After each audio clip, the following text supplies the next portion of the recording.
family. Mm-hmm.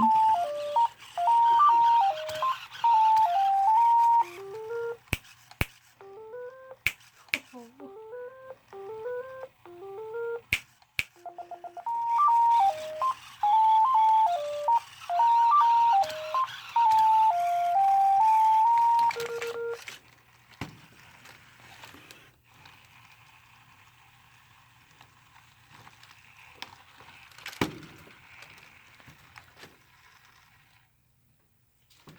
Yeah, it's official. The fan-made softwares are cooler than the legit ones. Yeah. Oh, I noticed that this leg over here, that hip, kind of worse sometimes.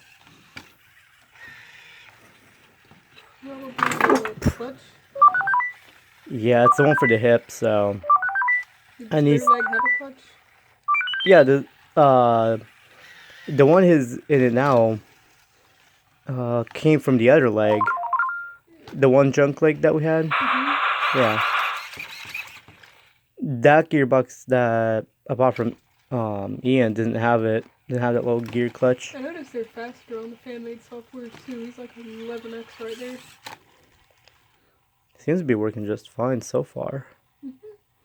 But also his head here. It's slipping from that area. So I'm gonna have to look into that. Alright, so here's been a test run of Kopaka.